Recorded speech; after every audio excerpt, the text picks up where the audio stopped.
ধন্যবাদ আপনাদেরকে। এই প্রশ্নের উত্তর আমি এর আগেও অনেকবার দিয়েছি যে কেন আমি রায়গঞ্জ উপজেলার চেয়ারম্যান হতে চাই বা কেন রায়গঞ্জবাসী আমাকে ভোট দিয়ে চেয়ারম্যান বানাবে। বিভিন্ন সময়ই আমি এই প্রশ্নের উত্তর দিয়েছি। তারপরে আবারও বলি, এই প্রশ্নটা উত্তর হচ্ছে যে আমাকে যদি রায়গঞ্জবাসী তাদের মূল্যবান ভোট দিয়ে আমাকে যদি দায়িত্ব দেয় এই উপজেলা পরিষদের, তাহলে প্রথমেই আমার কাজ হবে শিক্ষিত একটি সমাজ ব্যবস্থা গড়ে তোলার জন্য প্রতিটি ঘরে ঘরে যে সকল ছেলে মেয়ে স্কুল কলেজ ইউনিভার্সিটিতে যাচ্ছে তাদের খোঁজ খবর নেওয়া, তাদেরকে আরও লেখাপড়ার দিকে ধাবিত করা বা নতুন প্রজন্ম যারা আসতেছে তারা যাতে স্কুল কলেজ ইউনিভার্সিটিতে যেতে পারে সেই ব্যবস্থা করা এবং সঠিকভাবে লেখাপড়া সম্পূর্ণ করতে পারে।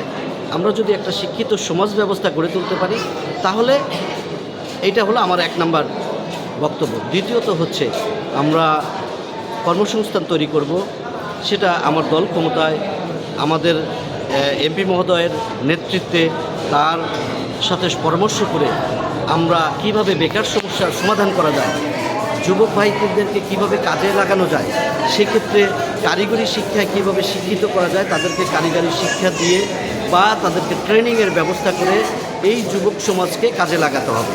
এবং কোনো ঘরে একটা যুবকও যাতে না থাকে, যুবকের সংখ্যা হতে হবে 0।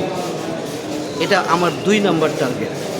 তৃতীয়ত হচ্ছে যে আমাদের যে এল্ডারলি পিপুল রয়েছে, সিনিয়র সিটিজেন রয়েছে, তাদেরকে তাদের একটা ব্যবস্থা করা, তাদের সুচিকিৎসার ব্যবস্থা করা, তারা যাতে সুচিকিৎসা পান এবং তাদের অ্যাকোমোডেশনটা, তাদের বাসস্থানটা যাতে সঠিকভাবে হয়, তারা ছেলে মেয়েদের দ্বারা যাতে হয়, এইভাবে সিনিয়র সিটিজেনদেরকে আমরা একটা তাদেরকে একটা সুব্যবস্থা করা, এইটা করব। এরকম আমার যে 4-5টা আমি এজেন্ডা আগেও বলেছি, এখনও বলছি, আমাকে যদি রায়গঞ্জবাসী উপজেলা চেয়ারম্যান বানান তাহলে আমি এই কাজগুলো আমি প্রথমেই শুরু করব, ক্রমান্বয়ে অন্যান্য যে সকল কাজগুলো রয়েছে সেগুলো সম্পন্ন করব। ধন্যবাদ আপনাকে। আমার সিনিয়র রয়েছে এখানে, আমাদের রায়গঞ্জের সিনিয়র অ্যাডভোকেট জনাব ফজলুদ্দিন আহমেদ, উনি এই ব্যাপারে কিছু বলবেন যে আমি কেমন বা আমি যদি উপজেলা চেয়ারম্যান নির্বাচিত হতে পারি তাহলে উপজেলার মানুষকে আমি কী সার্ভিস প্রদান করবো। ইনশাআল্লাহ।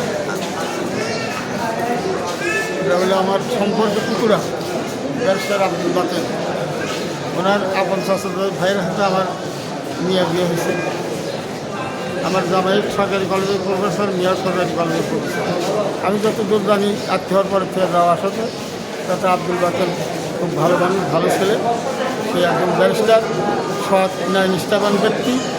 যদি নমিনেশন পায় যদি, তাহলে আমার বিশ্বাস আমার উপজেলার মানুষ তাকে ভোট এবং ভোট দিলে সেই জনগণের উপকার। আমরা অ্যাডভোকেট, যেমন আমার জীবনে আমি 79 সনে বিএনপিতে জয়েন করছি রাজশাহী বিশ্ববিদ্যালয়ে। 78 সনে এই পার্টি 79 সনের থেকে রায়গঞ্জ উপজেলার সহসভাপতি ছিলাম। বারের তো বিএনপির নেতাই আমি, চা পাওয়া নাই, কিন্তু আমার পুত্রটার যদি নমিনেশন দেয় তাহলে আমরা সাথে কাজ করব। ধন্যবাদ।